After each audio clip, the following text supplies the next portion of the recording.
Hello everyone. In this video, I'm going to review gravitational field. This unit will be 22% of the final exam. I will review gravitational field in two parts. The first part, I explain the definitions and the derivative. The second part, I will solve past paper questions. Let us start the first part. First, we have to memorize the definitions in that unit. Newton's law of gravitation states that two-point masses attract each other with a force that is proportional to the product of their masses and inversely proportional to the square of their separation. This law is called inverse square law. Gravitational field strength at a point is the force per unit mass acting on a small mass placed at that point. Gravitational potential at a point in a gravitational field is the work done per unit mass in bringing a small test mass from infinity to the point. Point mass. What do you mean by point mass? Gravitational field outside spherical. Okay, gravitational field outside the spherical uniform mass. This is a spherical uniform mass. Is radial. We have uniform and radial. Radial, it means circle. The sphere behaves as a point mass, so this is a point mass, with its mass concentrated at its center, then the mass concentrated at the point. So this is called the point mass. Now, gravitational force, or Newton's law of gravity, two-point masses attract each other with the same force F. This force depends on the product of the two masses and proportional inversely to the square of separation. This force equals G m1 m2 over r squared. G is gravitational constant, 6.67 times 10 to the negative 11. And m1 is the mass in kilogram. m2 is the mass in kilogram. R is the separation in meter.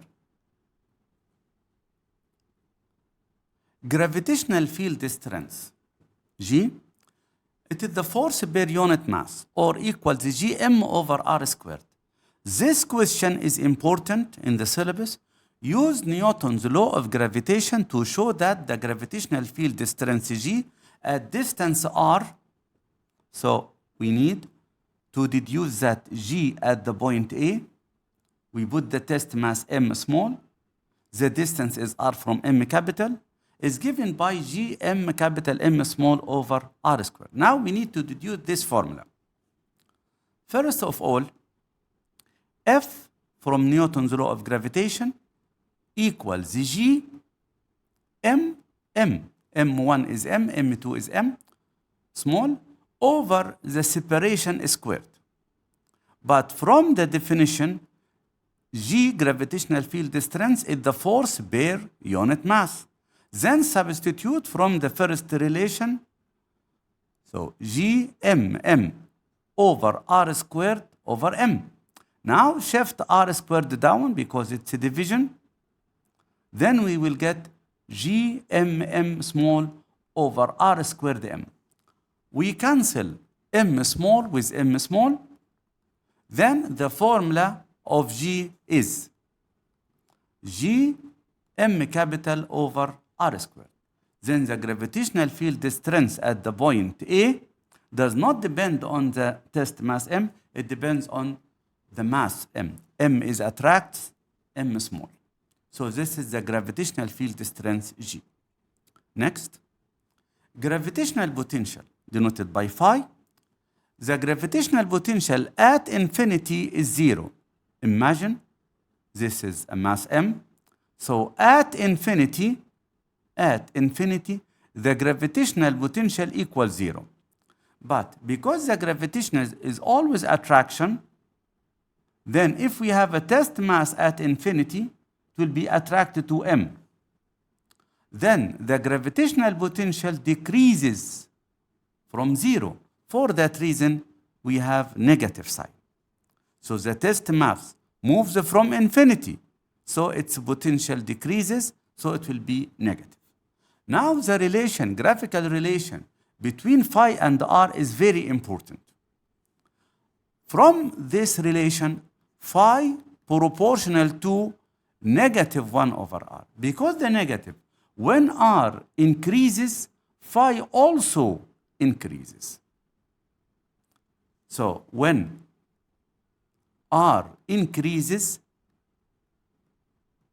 phi also increases because the negative.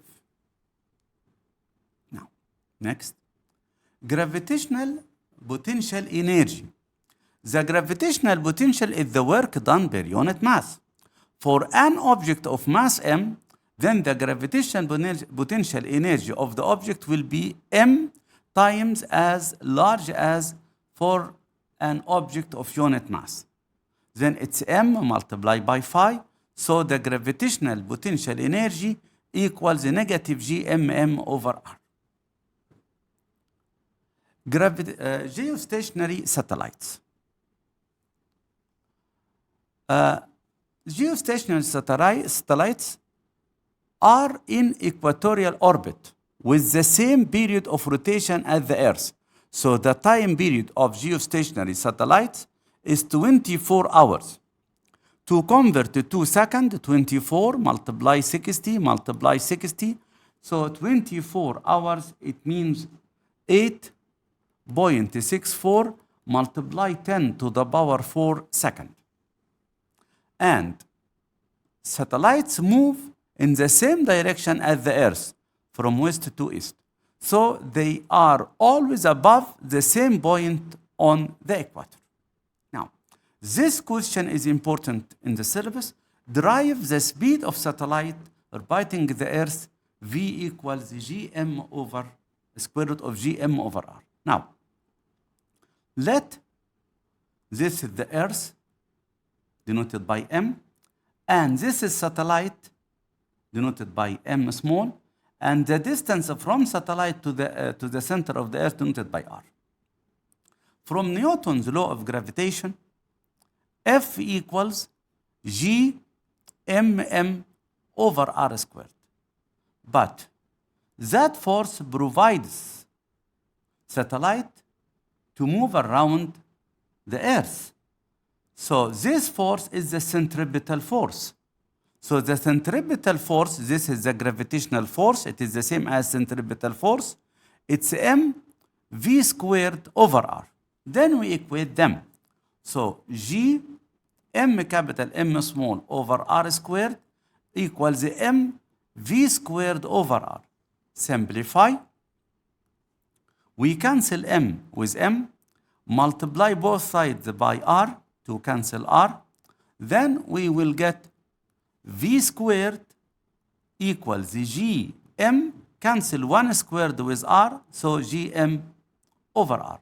Because it's v squared, we take the square root, so it is the square root of gm over r. So the speed of satellite does not depend on the mass of satellite. It depends on the mass of the Earth. Now, we will go to next part.